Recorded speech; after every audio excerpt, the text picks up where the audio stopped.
nothing changes.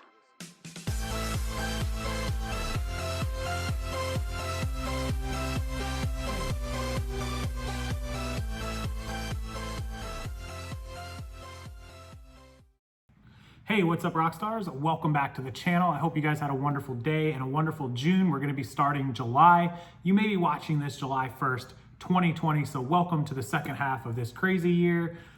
Fingers crossed it'll get a lot better. So a lot of you, because of what happened, have started going from working at work to working at home. And a lot of you have quit your jobs or lost your jobs and now you have no choice but to work at home. And a lot of you have decided to just voluntarily take the leap to work at home. Or some of you are still getting the hang of it. You had already started and now you have your own job or business in your own space. So I want to talk about 10 things that are so important to working at home. So many of you know that I've been my own boss and been an entrepreneur and worked from home for pretty much the last 11 or 12 years, maybe 13 years. And what's awesome about working at home is the obvious freedom and being your own boss. You know, some people say financial freedom, but just because you work at home doesn't mean that you make a lot of money. But sometimes that freedom is worth more than the money.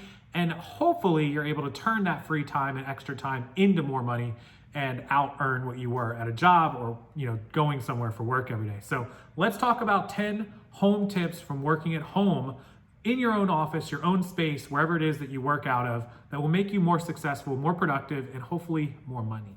So obviously when you're working at home, probably step number one is to find a dedicated spot. This is number one, and finding a dedicated spot is absolutely key, clutch, important to having your own working space when you work out of your house or out of a garage or out of not going into somebody's office. So when you wake up in the morning and you go to a job, you know exactly where you're going, to your office, to your cubicle, to your space. So you need your absolute best space.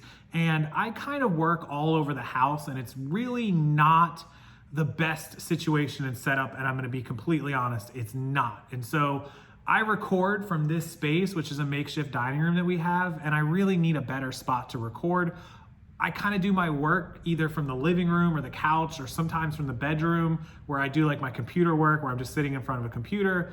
If I'm doing like inventory and listing, I'll go to the garage, which is behind me. So I'm kind of all over the place and it's really not the best. And I know I've been guilty of this. So it's definitely number one to have your own space. If you have a den or a spare bedroom or an office, which hopefully very, very soon, in fact, almost done deal that I'm moving to a space that will have that dedicated office, den, closed in room where I can record videos and then I can turn my chair and work on my computer or work on my iPad or whatever it is I'm doing, and I will have that dedicated spot. The only thing that will be not there is where my inventory that I'm selling out of the house is stashed, which will be in our third garage. So really having a dedicated spot is so important. You know, it gives you a place to go and get away from everything to keep your business separate. And it's just the number one thing you have to prepare for. So number two is anyone else, any physical people in your house's distractions, being able to separate that. So a lot of you probably have kids. I do not yet. It may be one day, but I don't have children that are crying, especially those that are under 2 or 3 years old. I don't have kids that are maybe teenagers who make a lot of noise or play music. None of these distractions apply to me yet. If they apply to you, then you have to work out somehow to let people know that you're working from home and that you need quiet, or that, you know, if you're a video recorder, that you have to be able to record video or podcasting, or if you're just somebody that types and lists, that you've got to be able to focus and not have people knocking on the door, coming in, or whatever it is. So you have to prearrange to work out those kinks and bugs out of being able to work for yourself. All right, so number three is keeping, now that you have your spot, is keeping it organized and clean. It's one thing to have a spot all to yourself, but it's another thing if stuff is just everywhere and you can't find anything, you can't get your charger to charge up your iPad and have it ready to go, you can't find the cord to hook your microphone up to record a video, you can't find your tax receipts to do your accounting. You gotta keep it organized. If you got that nice space, which I have coming, it's amazing, it's gotta stay organized. There's just no two ways about it. Number three, keeping your home office space organized. So number 4 is not having any TVs or outside distractions or PlayStations in your space. Now this is difficult because I know a lot of people with offices, and when my office is done being built and prepared, it will be with a TV hung on the wall. Now I don't watch a lot of TV, but I'm guilty of watching a lot of Hulu and Netflix. So I'm gonna keep the TV off most days. There are times that you can take a break, eat some lunch at your table, turn the TV on, etc. And so that will really be the time that you would want to use that. That's something people stop and watch YouTube videos and things of that nature. It can really suck your time. So the less distractions you have in the office space that are not work related, the better. So that's number 4. Number 5 is definitely along those lines as well, and it's create and keep a schedule. Make sure that you're tracking how much time you're putting into your work. From the minute you roll out of bed, you should really have a set time that you try to get up and get out there and get ready. For example, if currently right now you wake up at 7:30 and you get a shower and you get dressed and you get ready to go by like 8 or 8:15, and then you're at your job by 8:45 or 9, then at home you don't have to drive, you don't have to prep, maybe you don't have to get your hair all done. You can just get up at 8:30 and be ready to go by 8:45 or 9. Perfect. So you can set that schedule, give yourself enough time and hours, and as you start working from home, you'll start figuring out how much time it takes you to do things, how much time you're saving, and how much, what times you got to wake up, when you have to work till, when you have to go to bed. You'll figure all that out, but set a schedule and stick to it. It's the only way to be successful. I talk about to-do list all the time. Okay, so that's number 5.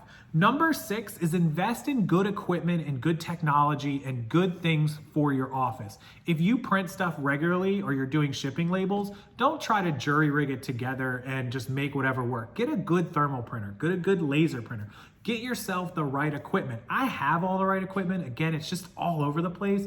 It's gonna feel good to put it all in one office. So get a good microphone, get a good tablet, get a good laptop, get a good phone, get everything that you need together in your office so that you are well prepped to do the work. Good tech and equipment is expensive, it's not cheap, but it's definitely an investment in your business, and it is tax write-offable. So tax write-offable, it's a tax write-off. I'm making up words here, guys, but you know what I mean. Okay, so that's next. Next, number 7 is that you need to keep receipts. Speaking of everything that you're buying, you need a spot in your home office to keep paperwork and receipts, especially tax receipts. If you buy a new computer, if you buy a new microphone, now most of us have it in digital goods. We back it up to QuickBooks or GoDaddy, and that's fine. I still keep physical receipts, especially if I'm out in town. When I bought this iPad, I actually bought it at Best Buy. And I have a Best Buy credit card for rewards. So that's where I get pretty much all my tech. And so I bought this on my Best Buy credit card at the store. They emailed me the receipt, but I also got the printout at the store, and I keep a physical copy. I have a little box that's labeled like 2019, 2020, 2021. And I keep those boxes in the office tucked up underneath the thing. It's clean, it's easy, and I have both copies if I need. So definitely want to have a place for paperwork. Again, we're buying a house, so I have samples of all the different floors and the colors and everything that we wanted separate so that I could flip through it and look through it. Okay, next is that you definitely want to make sure that the spot in your house or something is measured and recorded for tax purposes. So many of you may know that if you have a dedicated spot in your home that you only do business, you can't say that you do business in your dining room. This would not be deductible because we could eat in here. Or my kitchen, right? Or the living room that we watch TV and entertain guests. That's not doable. It has to be a dedicated room. I have one spare bedroom that I close off for our office. When I get to the new house, it will be the new den. That is tax writable. So make sure, there I go with that word again, tax write-offable. So record the size. You want the square footage of that room, and you want to make sure that you write that off on your taxes, and that is only used for business, and that no one is doing anything in there personal. Now, if you take a break to watch TV or play PlayStation for 30 minutes while you're working, that's probably okay, as long as that office is your break room and that is your entire office, and that's all you do is work in there. Okay, the next one is that you definitely want to make the most of the time that you get to save not traveling to and from work, right? So let's say that every day you drive to a job that's 25 or 30 minutes away. Not too bad, right? Well, that's 1 hour a day. 1 hour a day you're wasting in a car. 5 hours a week if you go 5 days a week. That's 20 hours a month that you have wasted. If you're just making $20 an hour, well, that's easy math, right? It's 400 bucks. 400 bucks a month, almost $5,000 a year that you are losing just based on not driving to and from work. And oh, by the way, the gas and the maintenance and the wear and tear on the car, these are all things you need to keep track of and put into productive hours sitting in your office, right? You've got an extra 20 hours, 30 hours, 40 hours a week. For some of you drive an hour to and from work, 2 hours a day, 10 hours a week, 40 hours a month. You're wasting an entire work week driving to and from work. Let that process in your mind. Think about all that extra time and you'll absolutely do more and be more productive with that time. And that's why when I tell people when they quit their job, you're saving money, you're saving gas, you're saving time, you better be able to make it successful. Yeah, you might lose a few perks like some company insurance. You can get your own private health insurance and probably at the same, if not less than what your company offers of that. Most companies don't offer the best health insurance. Some do.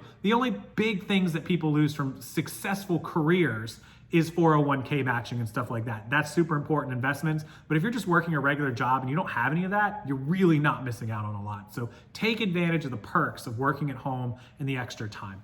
That's number 9. Number 10 is, and this is a big one, I mentioned just taking breaks, and this is probably the most important one I can't stress to you guys enough. As a reseller and working at home for the last 11 or 12 years, not going to a job, not doing anything, you lose the sense of engagement with people. You lose that face-to-face interaction. I love getting out, going to meetups or conferences or going to the store or going to these meetings from my house and all of these things. You've got to take time and set aside to get out in the world. Now, I'm preaching this in June of 2020, July 2020, when we're in the middle of a pandemic. And so probably not the best advice right now. Under normal circumstances, it's very, very important to get out and interact with humans face to face and have that socializing. And even more so after this is over, because we're all on that limited talking and seeing people. We haven't seen very many people for the last however long. So now it's going to be even more important that you go out and spend time with people, hang out, do business in person, go to the stores, whatever it is you have to do when we get back to some sense of normalcy, if we get back to normalcy, I guess. It's really important that you step outside of the office. You don't want to get that cabin fever and just lock down. It's really bad for your mental psyche. It's bad for your productivity. It's bad for your inspiration, your motivation. You got to get out and be around people. Doing Zoom calls is one way to start it, and that's great, but you still need to get out. But at least start with some Skype calls, Zoom calls, doing some business calls, and just interacting with people and being happy about it. But at some point, we got to get back out into the real world. Don't know when that's going to be normal. Whenever it happens, take advantage of it. And that's what I got for you.